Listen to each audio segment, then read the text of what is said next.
Hello my YouTube family. आज हम शुरू करेंगे नेक्स्ट टॉपिक पेप्टिक अल्सर। तो चलिए शुरू करते हैं। अब आप लोगों को पता है पेप्टिक अल्सर क्या होता है। पेप्टिक अल्सर हमारे स्टमक में एक डिजीज़ हो जाती है HCl के सिक्रीशन के ज़्यादा होने के कारण, या फिर हमारे म्यूकस और बाइकार्बोनेट का जो बैरियर है उसमें डिफेक्ट हो जाए, डिफेक्टिव म्यूकस और बाइकार्बोनेट बैरियर, जिसके कारण हमारी बॉडी में पेप्टिक अल्सर हो जाता है। तो इसके लिए हम क्या पढ़ेंगे, ट्रीटमेंट। तो ट्रीटमेंट में हमें इसमें बहुत सारी ड्रग्स पढ़नी है जो अलग अलग रिसेप्टर्स पे वर्क करती हैं। तो चलिए शुरू करते हैं। सबसे पहले वो ड्रग्स पढ़ेंगे जो एसिड को कम कर दे, मतलब HCl को कम कर दे। ठीक है, तो इसमें हमारे लिए 4 टाइप्स ऑफ ड्रग है। ठीक है, सबसे फर्स्ट ड्रग है जो M1 मस्कैरिनिक रिसेप्टर पे वर्क करेगी और उसको ब्लॉक कर देगी। ठीक है, तो इसमें कौन सी ड्रग्स आती हैं, पिरेंजेपिन। सेकेंड ड्रग है टेलेंजापिन। उसके बाद हम पढ़ेंगे दूसरी H2 रिसेप्टर को ब्लॉक कर दे जो, ठीक है, उसमें आती है सिमेटिडिन एंड रेनिटिडिन। ठीक है, अब रेनिटिडिन जो है वो सिमेटिडिन से मोर पोटेंट है। अब सिमेटिडिन के कुछ साइड इफ़ेक्ट्स हैं जिसके कारण हम उसको यूज़ नहीं करते। क्या साइड इफ़ेक्ट्स हैं इसके? एक तो ये माइक्रोजोमल एंजाइम जो होती है उसको इनहिबिट कर देता है। ठीक है, इनहिबिट कर देगा तो क्या होगा, जो अदर ड्रग्स है उनका मेटाबॉलिज्म क्या हो जाएगा, कम हो जाएगा। तो उनकी क्या हो जाएगी, अदर ड्रग्स की टॉक्सिसिटी हो गई। और ये one of the disco drugs हैं। डिस्को ड्रग्स में उनको बोलते हैं जो ड्रग्स गायनेकोमेस्टिया करती है। ठीक है, उसके बाद थर्ड ड्रग्स पढ़ेंगे जो एसिड को कम कर दे, वो है प्रोस्टाग्लैंडिन्स, PGE1। ठीक है, इसमें आता है मीज़ोप्रोस्टोल।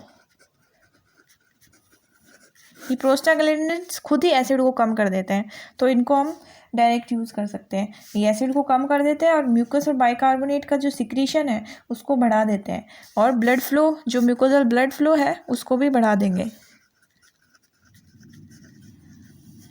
ठीक है, तो जो एक हमने पढ़ा था कि NSAIDs जो होती है ड्रग्स, वो जो उनके एस्पिरिन जो होता है ना, उसके कारण भी पेप्टिक अल्सर हो जाता है। तो NSAIDs इंड्यूस पेप्टिक अल्सर जो होता है, उसके लिए हम जो ड्रग यूज़ करते हैं वो कौन सी है, PGE1। ठीक है, मीज़ोप्रोस्टोल। लेकिन इसमें भी ड्रग ऑफ चॉइस क्या है, NSAIDs इंड्यूस पेप्टिक अल्सर में ड्रग ऑफ चॉइस क्या है, PPIs। अभी फोर्थ ग्रुप ऑफ ड्रग आएगी वो है।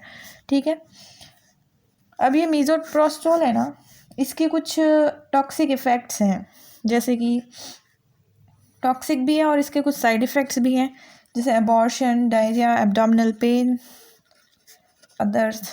ठीक है, तो उसके बाद फोर्थ ग्रुप ऑफ ड्रग है PPI, प्रोटोन पंप इनहिबिटर। ठीक है, ये मोस्ट इंपॉर्टेंट ड्रग है, ये सीधा प्रोटोन पंप पे एक्ट करती है और उसको इनहिबिट कर देती है। ठीक है, अब इसमें कौन कौन सी ड्रग्स आएगी, ओमिप्राजोल, ठीक है, एस्मोप्राजोल, पेंटोप्राजोल, अदर्स। ठीक है, उसके बाद ये स्ट्रॉन्गेस्ट एसिड इनहिबिटर है, स्ट्रॉन्गेस्ट एसिड इनहिबिटर, और ये ड्रग ऑफ चॉइस है for peptic ulcer. Peptic ulcer भी बहुत टाइप के होते हैं। ठीक है, तो ये ड्रग ऑफ चॉइस किस में है, acute bleeding ulcer, H. Pylori जो बैक्टीरिया होता है उसके कारण जो अल्सर होता है उसमें, और स्ट्रेस के कारण जो अल्सर होता है उसमें, और NSAIDs इंड्यूस अल्सर अभी हमने पढ़ा था। ठीक है, तो उन सब में ये ड्रग ऑफ चॉइस है। अदर्स किस में ड्रग ऑफ चॉइस है, GERD गैस्ट्रोइसोफेजियल रिफ्लेक्स डिजीज़, और ZES जॉलिंगर एल्सन सिंड्रोम। ठीक है, अब ये वर्क कैसे करती है प्रोटोन पंप इनहिबिटर, ये हमारा GE ट्रैक है। ठीक है, डायग्राम कुछ ऐसा ही आप एडजस्ट कर लीजिएगा। उसके बाद ये हमारा ब्लड फ्लो, अब ये हमने ओरली ली प्रोटॉन पंप इनहिबिटर, ये हमारा पैराइटल सेल है, ये बॉडी में गई, स्टमक से एब्जॉर्ब होके ब्लड में गई। ये डायरेक्ट पैराइटल सेल्स पे एक्ट नहीं करेगी, पहले ब्लड में जाएगी, ब्लड से ये एब्जॉर्ब होके पैराइटल सेल्स पे एक्ट करेगी। ठीक है, तो ये ऐसे वर्क करती है। अब जो प्रोटॉन पंप इनहिबिटर्स हैं वो एसिड लेबाइल होती है, एसिड में टूट जाएगी, तो हम इनको कैसे देते हैं, एंटरिक कोटेड। एंटरिक कोटेड देंगे तो ये बेसिक मीडियम में डिज़ोल्व हो जाएगी, बेसिक मीडियम में डिज़ोल्व होएगी।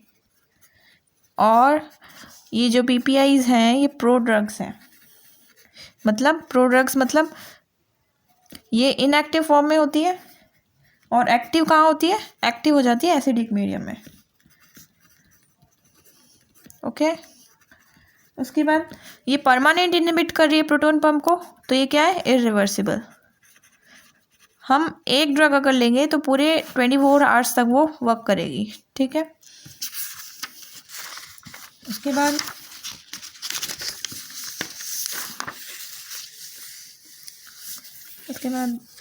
सेकेंड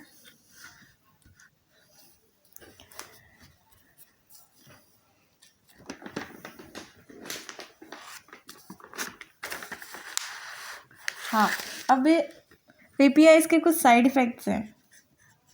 वैसे तो इसके कोई साइड इफ़ेक्ट नहीं है, लेकिन हमने स्टडी की तो उसमें हमें पता चला कि रैट्स में ये क्या करती है, कार्सिनॉइड सिंड्रोम करती है। अब हम पेप्टिक प्रोटॉन पंप इनहिबिटर दे रहे हैं, एसिड को कम कर रही है। ठीक है, तो ऐसी चीज़ें जो एसिडिक मीडियम में डिज़ोल्व होती हैं उनकी डेफिशिएंसी हो जाएगी बॉडी में, जैसे कि एग्जांपल कैल्शियम, विटामिन B12, इनकी डेफिशिएंसी हो जाएगी बॉडी में। तो ये क्या कर देगी, ऑस्टियोपोरोसिस और मेगैलोब्लास्टिक अनीमिया, विटामिन B12 की डेफिशिएंसी से। ठीक है, और ऐसे person more prone to infection हो जाएंगे क्योंकि बॉडी में इनकी डेफिशिएंसी हो जाएगी।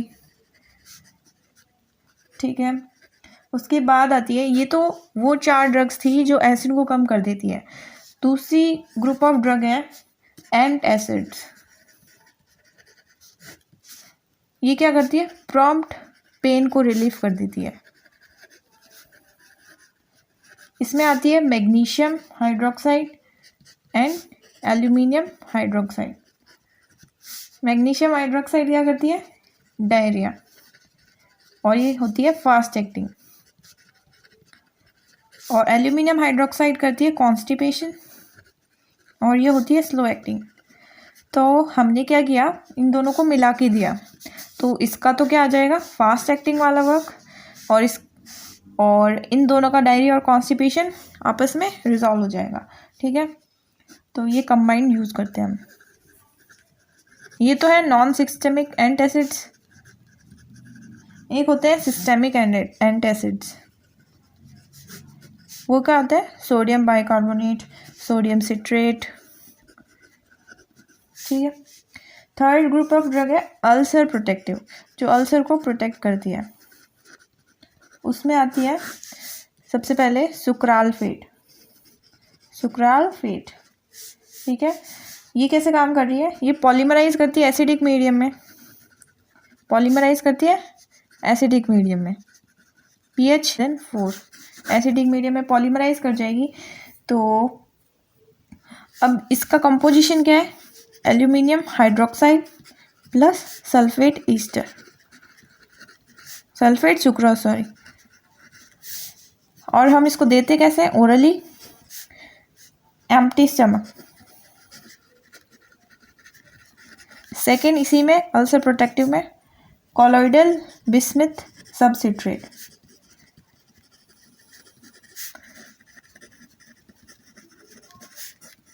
CBS।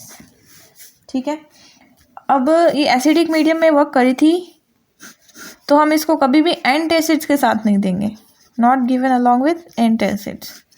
ठीक है, ये कॉलोइडल बिस्मिथ सबसिट्रेट ये क्या करती है, जो H. पाइलोराई होता है ना बैक्टीरिया, उसको किल कर देती है। It can kill H. Pylori. अब बिस्मिथ है, अगर उसकी पॉइजनिंग हो गई, मतलब ओवरडोज हो गई, तो क्या हो जाएगी, पॉइजनिंग, तो ये क्या इफेक्ट करेगा, बोन को और ब्रेन को। बोन में तो क्या कर देगा, ऑस्टियोपैथी, और ब्रेन में एनसेफेलोपैथी, एनसेफेलोपैथी। ठीक है, इसके कुछ साइड इफ़ेक्ट्स हैं, जैसे कि ये ब्लैकनिंग कर देता है, किसकी, टंग की, स्टूल की, blackening of tongue and stool. Okay, now fourth group and last, H. pylori associated peptic ulcer, H. pylori associated peptic ulcer। ये क्या करता है, रिलैप्स करता है डिजीज़ का। एक बार हम रिकवर हो गए उसके बाद दोबारा रिलैप्स करता है इस बैक्टीरिया के कारण। तो हमने इसके लिए एंटी माइक्रोबियल एक रेजिम बनाया जिससे ये ट्रीट हो जाए। ठीक है, तो इसमें हम क्या देते हैं, कॉम्बिनेशन देते हैं, 2 तो हम देते हैं एंटी माइक्रोबियल्स और एक हम देते हैं पीपीआई। कौन सी, इसमें हम याद करेंगे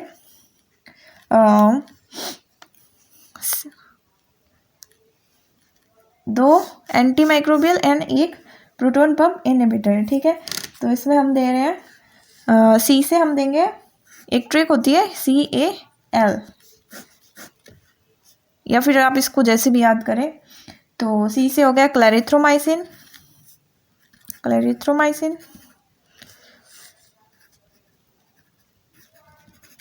ए से अमोक्सिसिलिन एंड एल से लैंसोप्राजोल, लैंसोप्राजोल, तो लैंसोप्राजोल। तो ये तो हो गई पीपीआई और ये होगी 2 एंटी माइक्रोबियल्स, ये होगी पीपीआई। तो ये ड्रग ऑफ रेजिम है H. pylori associated peptic ulcer के लिए। ठीक है, अदर एंटी माइक्रोबियल्स भी हम यूज़ करते हैं जैसे कि मेट्रोनिडाजोल, टेट्रासाइक्लिन्स, अदर। अब इनको हम देना कितने टाइम के लिए, हमें दिन में 2 बार BD देना है एंड फॉर 2 वीक्स। ये रेजिम नॉर्मली एग्ज़ाम्स में आज पूछा जाता है, तो आप इसको याद कर लिए। ठीक है गाइज़, इतना था पेप्टिक अल्सर। और कोई डाउट्स हो तो आप कमेंट सेक्शन में ज़रूर पूछें। थैंक यू, आप ये नोट्स देख लें।